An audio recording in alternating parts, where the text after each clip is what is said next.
Parmi les points à l'ordre du jour de la séance plénière du jeudi 12 juin à l'Assemblée nationale figurait aussi l'examen du rapport de la Commission défense et sécurité que dirigent les députés nationaux Rubens Mikindo Mouima relatif au projet de loi portant programmation de la mise en œuvre de la réforme de la PNC pour une période allant de 2026 à 2030. Le très faible financement de la police reste le principal obstacle à l'avènement ou à l'avancée de la réforme.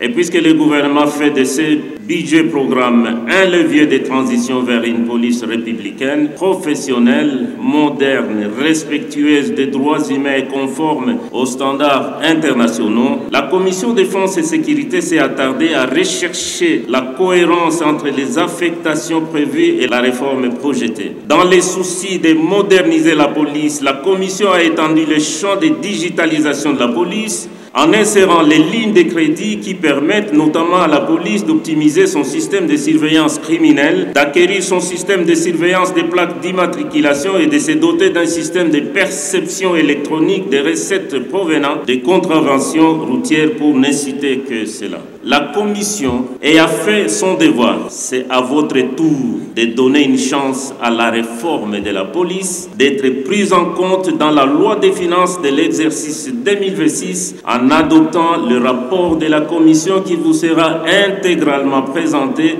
sous peu, ainsi que le projet de loi amendé que le Sénat attend avant la clôture de la session. S'inscrivant dans le cadre de la réforme globale du secteur de sécurité de la RDC, ce projet de loi a subi quelques amendements, notamment des articles 1, 2, 6, 7 du projet de loi sous examen. Après leur analyse, ces articles ont été adoptés sans amendement. Des articles 3, 4 et 5 du projet de loi sous examen, la plénière de votre commission s'était accordée sur la majorité d'amendements pertinents y apportés. C'est dans ce cadre qu'il y a lieu de noter ci-après les amendements examinés et adoptés par votre commission.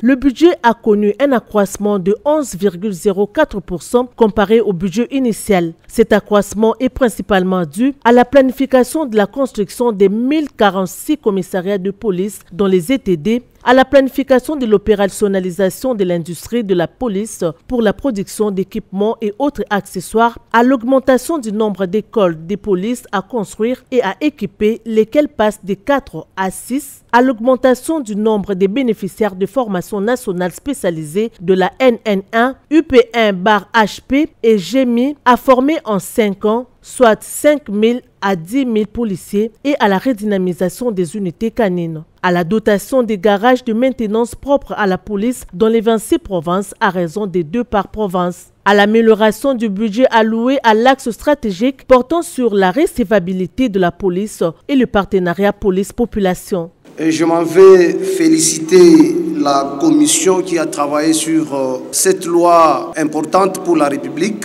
au travers le travail de la commission qui nous a produit l'exposé des motifs que les VPM n'avaient pas présenté ces jours-là. C'est déjà une bonne chose, il faut les féliciter parce que c'est pas facile de confectionner la phraséologie dans un domaine aussi technique. Ils ont fait quand même, il faut les féliciter. Pour mieux sécuriser la population et leurs biens, il nous faut des réformes et je suis pour ces réformes. Pour répondre à la question de la qualité même du policier, il nous faut des réformes et je suis pour ces réformes. Pour avoir une bonne capacité opérationnelle policière, par exemple, dans la commune de Boulongo à Beni au Nord Kivu, la commune n'a que 18 policiers qui n'ont ni jeep, qui n'ont ni moto. Donc la mobilité, ça pose un problème. Oui, effectivement, c'est un problème qu'il faut résoudre et nous avons la solution, l'occasion ici qui nous est donnée, c'est d'accepter ces réformes. Pour construire des commissariats un peu partout, Monsieur le Président, il faut des moyens, il faut des réformes. Que donc, je viens ici pour demander,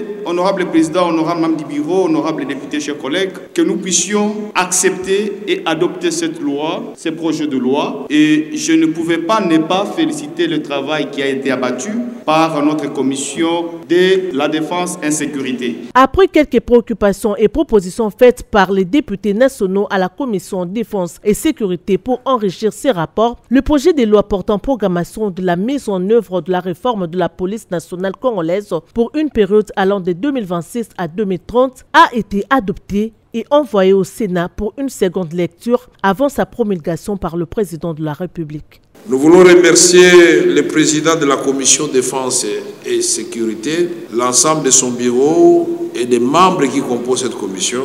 Je suis très fier de vous pour le travail abattu. Sans moyen du reste, nous allons vous inviter à regagner vos places sous les applaudissements de la plénière.